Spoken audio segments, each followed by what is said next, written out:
Black women, have you ever felt like you've been the caretaker for everyone else in your life? Like you've had to grow up way too soon, carry the weight of your entire family, and now you are left feeling emotionally drained with no sense of who you are outside of the roles that you play? Well, I'm here to tell you that's called parentification, and it's time to break free. In our exclusive membership community, Legacy Shifters, we've created an experience specifically for Black women just like you. Women who are ready to reclaim their voice, prioritize themselves, and heal from the invisible wounds of being the strong one for way too long. Through live workshops with me, Montina Galloway, a licensed therapist, and my expert team, plus a private app-based community of women who understand, you'll gain the tools that you need to set boundaries, to prioritize yourself without guilt, and create a life that's truly yours. Imagine a legacy where your joy, your peace, and your priorities come first. Don't wait. Join today. You'll save with our annual membership discount. Visit legacy-shiftersmn.co. Say it with me. I deserve this. Legacy Shifters is here to help you live it. Happy Monday, Tori. Hey, Nani. Hey, everybody watching. Welcome to Restored Healing Conversations. This is our series where Tori and I explore real, insightful discussions about the challenges and breakthroughs surrounding parentification and emotional wellness. I'm Nani. I'm the Client Success Coordinator here at Galloway Counseling, and I'm responsible for allowing our clients to experience more out of their therapeutic experience through getting them connected to external referrals, such as psychiatry or other clinicians in our community, as well as community programming and services that the community offers, as well as ourselves. And hi, everyone. So I'm Tori. So I'm one of our therapists here on the team. I specialize in helping Black women heal from parentification, as well as attachment issues, religious trauma, helping them to embrace their intersectionality of their race and gender, fostering confidence and self-acceptance. Absolutely, absolutely. And we love it over here. So if y'all checked out episode 2, our last episode, you know we talked all about parentification. If you have not seen that yet, go ahead and catch the replay. Scroll down a little bit on our page and you'll see it. So please let us know what we're getting into today. Yeah. Okay. So today we're diving into something a bit more specific. And so we're breaking down the common signs that you have been parentified as a child. So if you ever felt like you were the parent to your own parents, or if you're struggling with things like setting boundaries, guilt, or emotional burnout, this episode is for you. Absolutely, because let's face it, y'all, a lot of people don't even realize they've been parentified, right? Until they start noticing those patterns in their life. But we don't know those patterns unless we talk about it more. And we have spaces like this where we can educate and really share those experiences. So if you're feeling like you've had to take on those adult responsibilities before you are ready, if you feel like you have been parentified, you are definitely in the right place. So let's keep watching. Yeah, so before we dive deep, let me share this quick statistic that was really mind-blowing when I found it. But research from the Georgetown Law Center on Poverty and Inequality found that Black girls are perceived as more adult-like and less innocent than their white peers. And this starts at the age of 5. So this bias often leads to the expectation of Black girls taking on adult roles and responsibilities prematurely, which contributes to both adultification and parentification. Yeah. Wow. That is wild. And I think very true. We see it in our own communities, maybe even in our own families. So at Galloway Counseling, we've supported over 250 women through nearly 4,000 counseling services since 2016. Our philosophy is every Black woman should invest in herself, and that includes acknowledging how parentification might be showing up in your life. So let's get into it. Okay, so the number one common sign, so this is a big one, if you felt like you had to take care of other people's emotions. So think about it. If you ever, like your parents would confide in you about like what they were going through in their relationships, if you were involved in like family conflict at a very young age, this may resonate. Or like maybe you, again, like were the one where everyone wanted to vent to you, or they wanted you to figure out what they were going to do. So for many of our clients, they carry that same caretaker mentality into their friendships and relationships. And they often describe themselves as the strong one in their friend group. And so everyone is always looking for them for their support, but rarely do they take time to pour into themselves because of the caretaker mentality. And so they end up carrying like the baggage, emotional baggage of other people. Yeah, and this can definitely leave you feeling drained, all of that caretaking and holding on to stuff that isn't yours or shouldn't have been yours if it was made to feel like it was yours. Like what Erica Badu say, bag lady?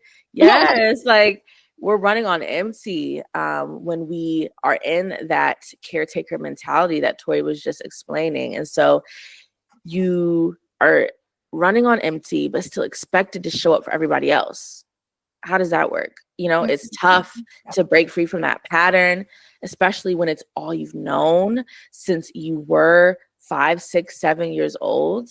So it's important to recognize that it's not your job to fix everyone else's emotions, to fix their issues, and that your own feelings, your own, stressors and needs deserve just as much attention as everyone else in your life.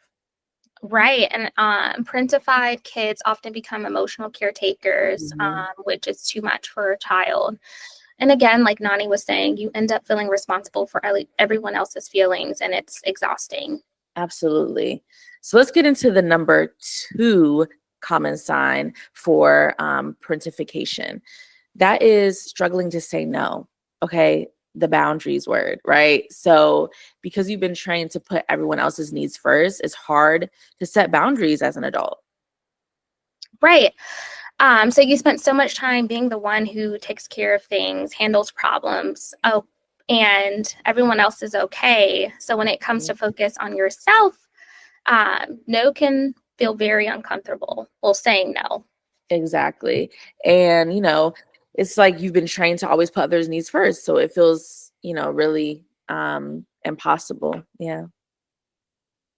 For sure. Like, you should say no, but the guilt that comes up with it is real.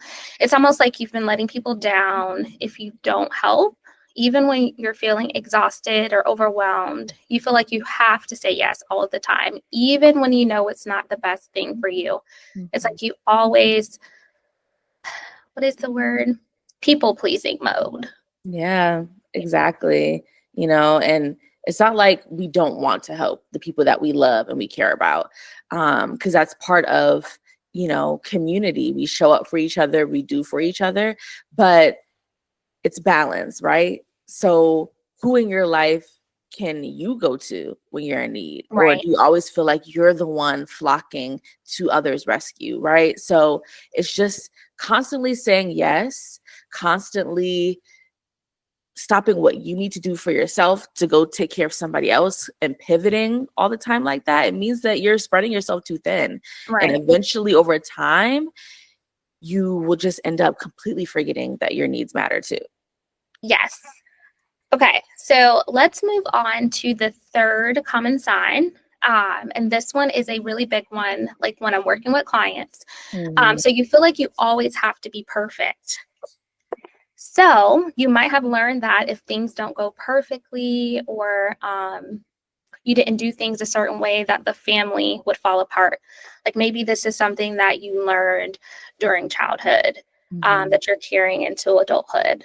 And so you were always trying to make sure everything was in order and everyone was happy.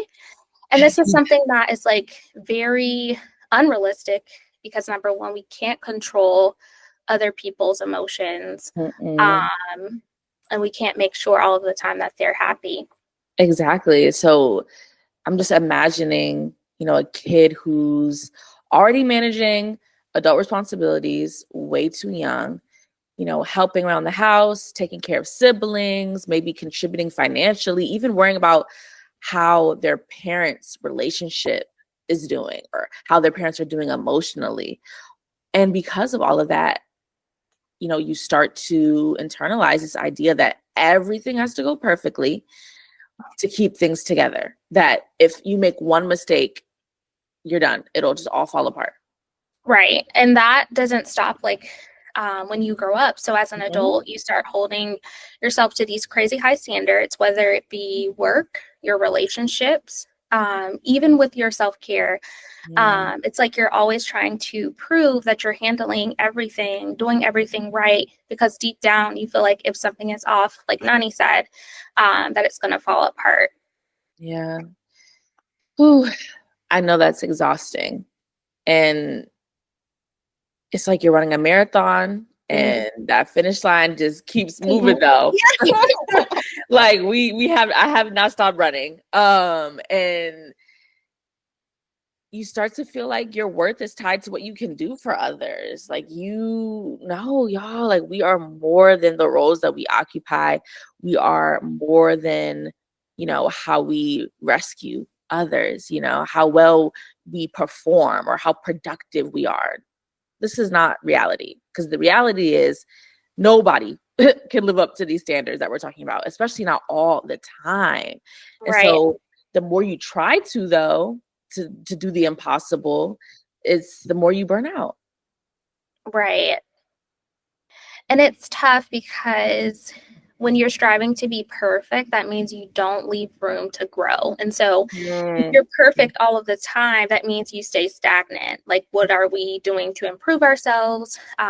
Because things in reality, like, we're always changing and growing. So when you're striving to be perfect, you're basically staying stagnant because you're doing the same thing over and over, and there's no room for growth. Absolutely. Y'all, if you're finding any part of this conversation helpful, if you're resonating with what we're talking about here about perfectionism and setting boundaries and, taking care of others before you even think to take care of yourself, please know that we have services for you, whether it's therapy, whether it is our local respite retreat, Don't Call Me Strong. And we have something new and exciting that we're offering to the community, which is Legacy Shifters, our online membership community. So we created Legacy Shifters for this exact reason: connection and conversation with other Black women who understand what you're going through, who understand these signs and these patterns. So keep watching to learn more about Legacy Shifters. All right, now let's shift gears and talk about some common misconceptions surrounding parentification. I know, Tori and I, we do a lot of networking and conversing between, other clinicians, other mental health professionals, or just anybody who's willing to listen to us. A lot of people get parentification wrong. And we want to clear up what it really means as the parentification experts here at Myers Galloway Counseling. We want to know that y'all know what it means and what it doesn't mean. Okay, so the first misconception we have is if you don't take care of others, you're selfish. Yeah. I hear this a lot, like when working with clients. And so the reality is that many parentified adults struggle with extreme guilt when setting boundaries or prioritizing themselves. But self-care is not selfish, because if you're not taking care of yourself, you're not going to be able to show up for other people. And self-care is necessary. And so learning to receive support is just as important as giving. And a lot of our clients, they struggle to ask for help. And so you can't continue to carry everything by yourself. Sometimes you do need a community, a support system to really be there for you, like we were talking about earlier. Yeah. And, community can look like so many different things. It's not always the traditional definition that we've been taught.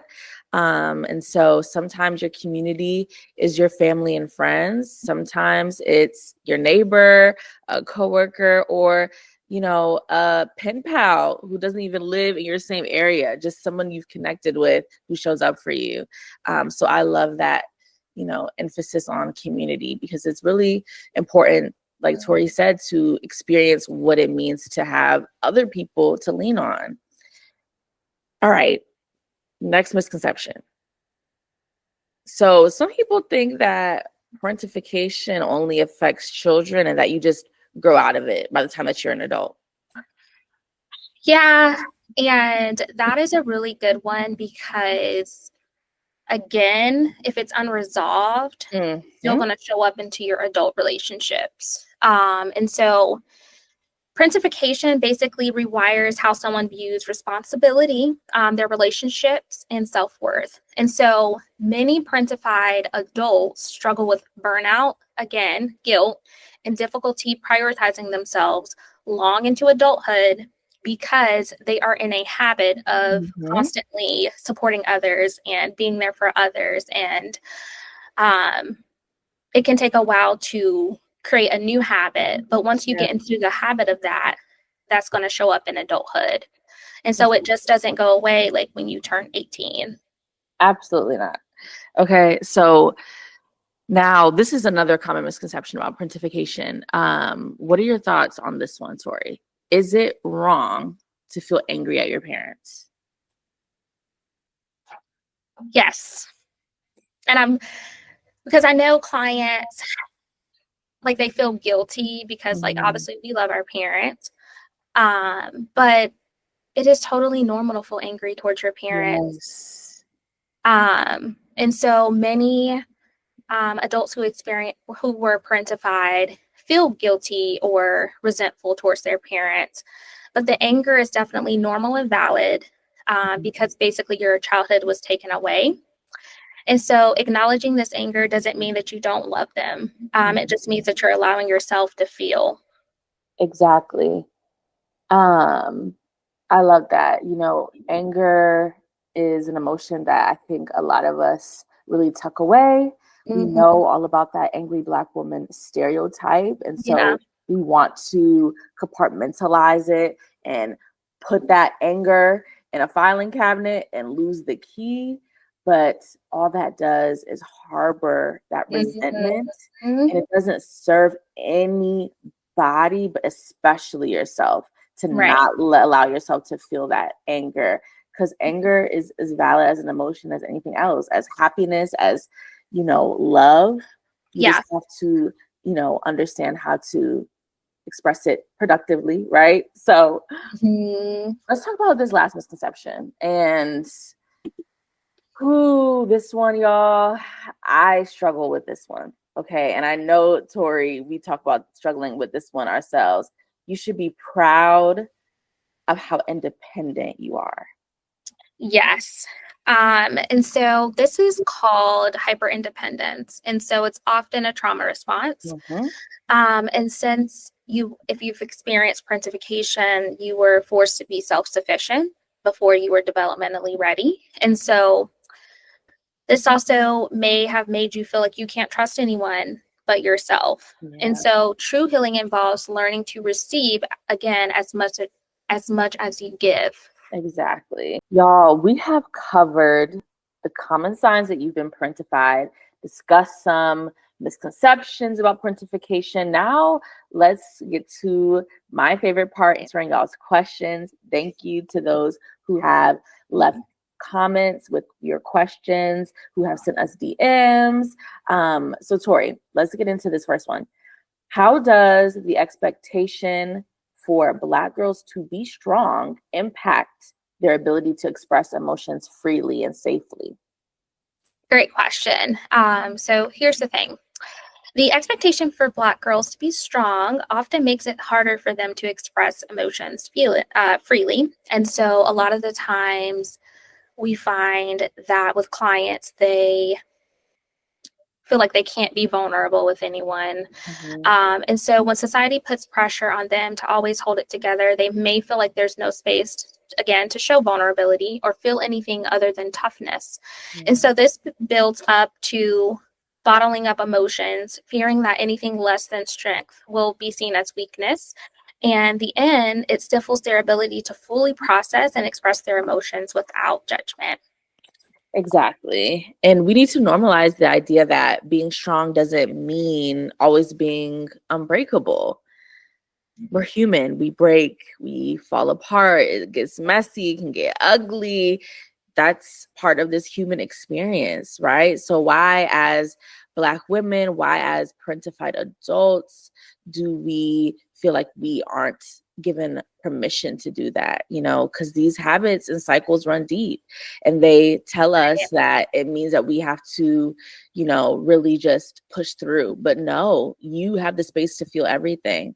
And that's something that every Black girl, Black woman, Black person deserves. Our specialty here at Myers Galloway Counseling is how can we heal and develop Black women so that they can, create resilient families where conversations like this are normalized, where we're not sweeping things under the rug and holding everything together, right? So I love that. I think we might need to do an episode on the difference between resilience and being the strong one.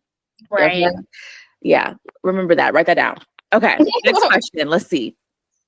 How does being seen as naturally strong make it harder for Black women to access mental health care?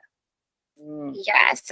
So being seen as naturally strong makes it harder for Black women because it creates a pressure to always appear okay. And so when they are reaching out for help, that goes against that strong image. And so they worry that like their unique experiences or struggles won't be understood. And this leads to avoiding therapy or support. And so thinking that they should handle everything on their own. And so this is what makes Myers Galloway Counseling unique because we take pride in creating a safe space where Black women can take off their cape, where they feel seen, heard, and understood without judgment. And so we know that the complexities they face and ensure that they have the support they deserve, free from any pressure or being strong all the time. Exactly. All right, Tori, last question. Okay. How does parentification make it harder for Black women to identify their own desires and goals? Yes. So again, if you were a caretaker, you're parentified, you lose sight of like who you truly are and like what you truly value because you're constantly doing and showing up for people in the way that you believe they want you to show up. And so even if it was for like taking care of siblings, you're taught to focus on other people's needs. And so over time, that can make it hard to tune in into your own desires or goals. And so it's like your whole sense of identity gets wrapped up in what others need from you, leaving little room to figure out what you want out of life. Exactly. Yes. All right, y'all. I think this was a really great one. I love this episode. We are diving deeper into parentification, y'all. Okay, you've seen episode 1, you've seen episode 2. If you haven't, go watch it. Now that you've seen episode 3, let us know in the comments, are things clicking? Like, what's resonating with y'all? How do you feel about this information? How do you feel in your body since watching this than you did before you clicked on this video? I want to just review what we talked about so far, right? So we talked about these common signs. Tori mentioned 3 things, taking care of other people's emotions, struggling to say no, not being able to set boundaries, feeling like you always have to be perfect, that hyper independence, selfishness, guilt, resentment. And I think that this has been such a great sort of unlayering. Okay, we're getting deeper into the nuances now of parentification, because like we've been telling y'all, it's complex and it's not cookie cutter, it's not black and white. Okay. Yeah, and so if you have resonated with anything that we have said today and you would like to dive deeper, remember that you can book a free consultation with Myers Galloway Counseling. And so I'm currently accepting new clients and would love to help you explore parentification therapy. And so check out the link in the comments and description of this video, and you can set up your free consultation today. Absolutely, absolutely. And don't forget about Legacy Shifters, our online membership community. And if you have not gone on our website and joined the waitlist for Don't Call Me Strong 2025, our retreat, please go ahead and do that so that you can be in the loop on all those updates and jump on that when the time comes. So thank you, y'all, for watching. This again has been Restored Healing Conversations with your girl Nani and Tori. We hope this opened your eyes. We hope that you are really understanding how this really complex experience of parentification is influencing your life, and that you feel more empowered and knowledgeable about what support you need, and you're ready to kind of step into that healthier chapter, and just know that we're here to support you. So reach out. Thank you, Tori. I hope you have a great rest of your week, girl. Yes, it was really good going over this. I think it was very fruitful. And so I hope you guys take care, and we will see you in the next episode. If you are a Black woman in healthcare, I have got something special for you. On March 18th, I will be hosting a free webinar called 5 Strategies for Black Women Leaders in Outpatient Healthcare to Beat Burnout and Reclaim Wellbeing. You are not going to want to miss this opportunity. I will share with you my unique framework for beating burnout and reclaiming well-being.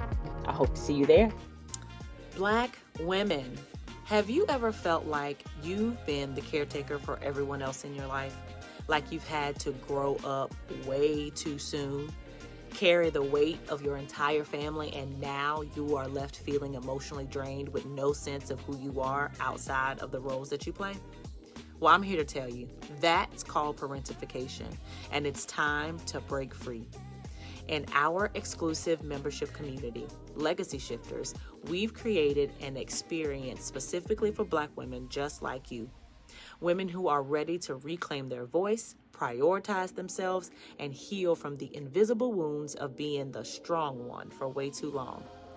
Through live workshops with me, Montina Myers Galloway, a licensed therapist, and my expert team, plus a private app-based community of women who understand, you'll gain the tools that you need to set boundaries, to prioritize yourself without guilt, and create a life that's truly yours. Imagine a legacy where your joy, your peace, and your priorities come first. Don't wait. Join today. You'll save with our annual membership discount. Visit legacy-shiftersmn.co. Say it with me. I deserve this. Legacy Shifters is here to help you live it.